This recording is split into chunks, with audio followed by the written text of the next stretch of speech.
L'objectif, on s'était tapé dans la main, on se retrouve en finale dès que ça avait commencé le concours. Donc c'était une belle histoire. Par hasard, on se trouve en finale.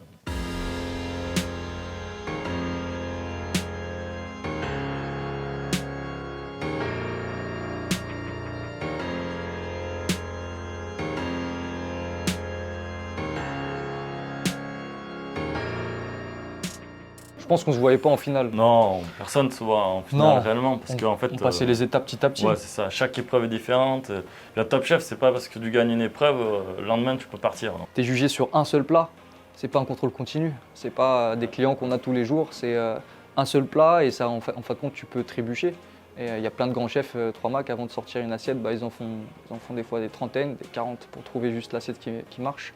Et là, t'as pas le droit à ça.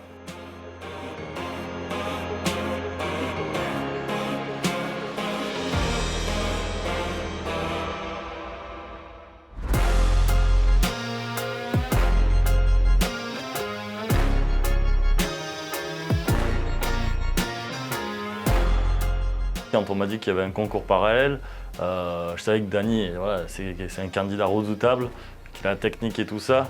Donc c'est une surprise, sans être une surprise parce qu'il y a un concours justement parallèle.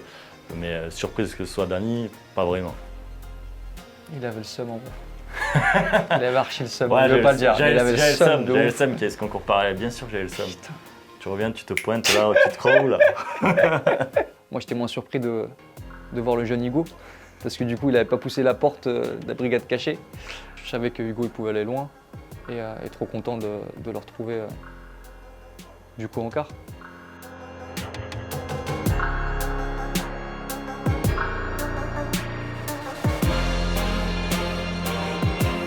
C'était ouf parce qu'on a fait même les candidatures ensemble. Ouais, on a fait les sélections. Sélections ensemble. Ensemble, donc c'était tout de suite bien entendu en plus. Vu que nous on n'habite pas loin, au final on travaillait juste à côté, à Annecy-Genève c'est à côté.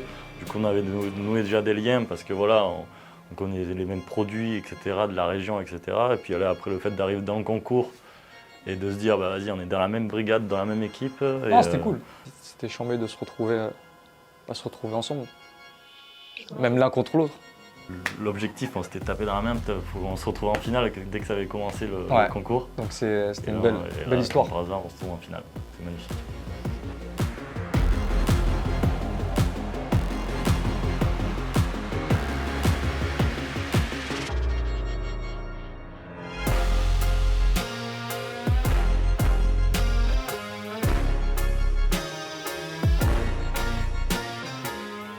La chef d'Arros, c'était juste magique. Je pense que ça s'est ressenti dans les demi-finales. Elle était trop contente, et moi aussi. Et franchement, pas de pression. Elle était juste des bons mots, je pense. C'est cool. Mais en tout cas, entre eux, ils se charrient bien. Ah ouais, ils se charrient bien. Voilà. Moi, c'est vrai qu'il m'a dit, putain, là, quand on était en demi-finale, faut tout faire pour aller en finale parce que c'est vrai que il m'a dit ça fait tellement longtemps que j'ai pas renoué justement cette sensation juste d'être en finale. Puis surtout il m'a dit si on peut mettre une bonne branlée à l'équipe rouge d'Hélène Darroze.